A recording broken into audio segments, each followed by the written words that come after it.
pero yo duré 7 años tibio. Yo tenía un pie en el mundo y un pie en la iglesia. Y yo vengo de un hogar un poco difícil, porque mi papá consumió por mucho tiempo alcohol y drogas. Y yo crecí en un ambiente de mucho dolor. Desde muy niño vi cosas bien feas. Y de repente mi niñez comenzó con mucho dinero. Había mucho dinero porque había negocios ilícitos por parte de mi papá. Y había mucho dinero, pero hubo un tiempo donde hubo mucha escasez, porque el alcohol y las drogas hizo que consumieran muchas cosas. Hasta que una vez casi nos quedamos sin casa. Y yo recuerdo, yo estudié en un colegio en Barranquilla donde, bueno, hay gente acomodada un poco. Yo no tenía igual que ellos. Ellos llegaban rutinariamente con zapatos nuevos, y el otro tiene finca, el otro tiene carros y no sé qué. Yo no, al contrario, la economía de la casa cada vez más estaba más hacia abajo por la enfermedad de mi papá. Y en ese tiempo, para mí, recibir un regalo era una cosa majestuosa. Yo recuerdo que yo se la apunté, estando más pequeño, a mi mamá por unos zapatos, y le hablaba, y cuando los recibí, eso para mí fue lo máximo. Eran unos zapatos carísimos, pero yo quiero esos zapatos. Cuando los recibí, yo valoré tanto esos zapatos, que yo iba caminando, y yo los miraba, y yo decía, está un poquito sucio, así que... O sea, para mí era, y sobre todo que sabía que mi mamá me los había pagado con un sacrificio. Y para mí, cuando alguien me daba un regalo, incluso hay un libro que se llama Los lenguajes del amor, que habla que uno de los lenguajes es dar regalo, es el recibir regalo. Eso es mi lenguaje, me gusta recibir regalo. Y cada vez cuando yo recibía eso, yo lo valoraba y yo lo cuidaba. Por eso esta parte a mí me toca el corazón, porque cuando el Espíritu Santo me entrega un regalo como uno de esos dones de poder, como uno de esos dones de fe, es algo extraordinario. Sí, y cuando comencé a caminar en Cristo Jesús, yo escuchaba a los líderes que estaban más adelantados hablando, ay, tú eres evangelista, bueno, y tú tienes palabra de ciencia. Y yo decía, yo no tengo ni idea qué soy ni qué tengo. Y yo en las noches yo llegaba al cuarto y yo dije, bueno, la primera persona que yo quiero conocer es a Jesús.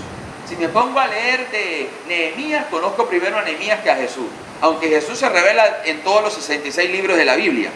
Pero yo no tenía todavía ese discernimiento de ver a Jesús en todos esos libros. Entonces yo decía, a la primera persona que yo quiero conocer es a Jesús, y empecé a leer los evangelios. Y a la medida que iba leyendo los evangelios, iba sintiendo ciertos sentires particulares en mi corazón, con referente a esos dones y con referente a los 5 ministerios que están en Efesios capítulo 4, que ustedes seguramente conocen. Y cuando empecé a identificar esos regalos, cuando empecé a identificar esa capacidad que se me estaba entregando del cielo, para mí fue tan valorable. Para mí esos dones, esos regalos hay que cuidarlos, atesorarlos, pero también usarlos. Dile al que está a tu lado, usa el don que tienes. Usa el don que tienes. Y para mí recibir eso fue extraordinario. Lo tercero que recibes tú cuando recibes poder es recibes territorio. Recibes territorio. ¿Qué es un territorio? Es una extensión de tierra que pertenece a una nación, a una región o a cualquier otra división política. Terreno o espacio donde vive un determinado animal o un grupo de animales de la misma familia y que es defendido por ellos. ¿Qué es territorio? Una extensión. Santa Marta es un territorio. Ahora, dice Hechos 1:8, pero cuando venga sobre ustedes el Espíritu Santo, recibirán poder y serán mis testigos en Jerusalén, territorio, en Judea, territorio, y en Samaria, territorio. ¿Para qué le está dando Dios poder a los apóstoles? Para que vayan a unos territorios a manifestar ese poder.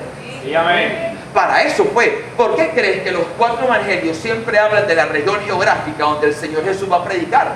No hay necesidad de mencionarla. Bastaría solo con mencionar el milagro. Pero siempre hace mención de Decápolis, Capernaum, Galilea, Jerusalén. Siempre hay una mención. Porque cuando recibes poder, Dios te entrega conjuntamente con ese poder un territorio para ejercerlo. Dile al que está a tu lado: Santa Marta es mi territorio para ejercer poder. Vamos, díselo otra vez: Santa Marta es mi territorio para ejercer poder. Y vive Jehová en cuya presencia estoy. Ahora que le hice a María me reí, porque yo no tomé en cuenta que ese versículo cuando Dios me lo mostró. Esta palabra es para ustedes. Y ahora hay 5 razones por las que Dios te da el poder. Esas 3 cosas que te mencioné las recibes. Pero la pregunta es: ¿para qué Dios me quiere dar poder? Para que Dios, porque si recibo poder, recibo autoridad, recibo capacidad y recibo territorio. Pero ¿para qué me da autoridad? Para que me da capacidad y para qué me da territorio. Entonces lo primero que vamos a ver del por qué Dios da ese poder es, número 1, para predicar el Evangelio. Aleluya. Dile al que está a tu lado: predica el Evangelio. Predica el Evangelio. Romanos 1:16 dice: no me avergüenzo del Evangelio, porque es ¿qué? Poder de Dios para la salvación de todo aquel que cree. En primer lugar para los judíos y también para los que no lo son. Entonces Dios te da poder y te unge con ese poder y te llena de ese poder, Señor, para que tú empieces a predicar el Evangelio en el territorio donde Él te asigne, con la capacidad que te da y bajo la autoridad que Él te da. Aleluya. Entonces empieza a predicar el Evangelio. Empieza, escúchame, la gente no solamente se va a convertir por la intercesión, porque dice el apóstol: ¿cómo oirán si no hay quien les predique? Así es. Entonces no solamente podemos accionar la intercesión profética, tenemos que accionar la predicación de poder. Aleluya. Tenemos que predicar y orar, orar y predicar. Amén. 2 componentes en los cuales se movía el Señor. Sí, amén. Con la oración y la predicación. Sí. Y evidentemente el poder.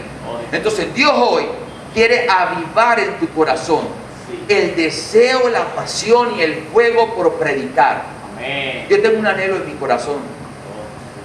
Yo quiero un carro para mi esposo y para mi hijo. Yo todavía no lo tengo en lo natural, en la fe ya lo tengo. Amén. Y yo estaba pensando, bueno, yo cojo tantos taxis, esto y lo otro.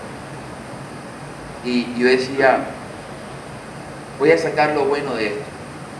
A cada taxi donde me monte, ese taxista me lo gano para sacar. Amén.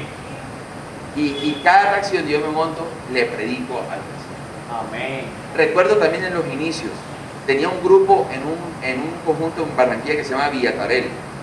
Yo vivía en la Universidad Autónoma. Si tú consideras caminarlo, es lejos, de polo a polo. Yo recuerdo que yo daba el grupo y muchas veces no había dinero para devolverme y yo caminaba. Otras veces me iba en bus o caminaba. Y cuando caminaba el bus, cuando cogía el bus, me dejaba a 4 cuadras de mi casa. Y da a entender, y cuando me dejaba en esa esquina, yo caminaba. Y a esa hora, el grupo era los martes, a esa hora estaban todos los recicladores humeando las basuras para reciclar y evidentemente venderle el cartón y el vidrio que tuviera. Y yo pasaba y yo veía, pero era algo impresionante, era algo impresionante lo que veía, porque tú veías en una esquina, o sea, veías como un zigzag, aquí veías uno, aquí al otro, aquí al otro, aquí al otro, y de repente yo voy pasando y son esas cosquillitas que tú sientes de Dios, como que háblale de mí, y yo me hacía como el loco, yo estaba nuevo de cierta manera en muchas cosas y no discernía en algunos momentos, o más bien me hacía el loco, porque yo sabía que era Dios. ¿Quién me va a decir que predique sino Dios?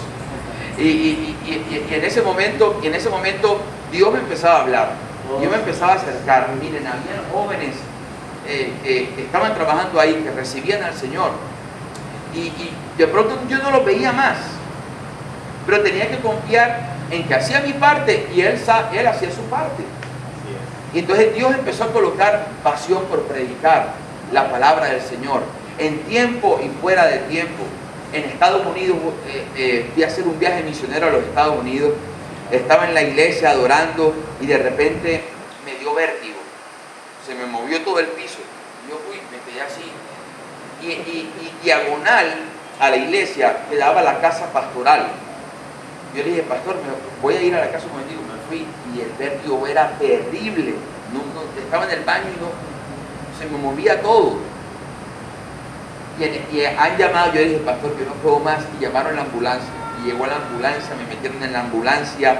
Y allá la ambulancia no es como acá, ya llega el bombero, llega el policía. Y yo decía, ¿qué hace un bombero y un policía aquí?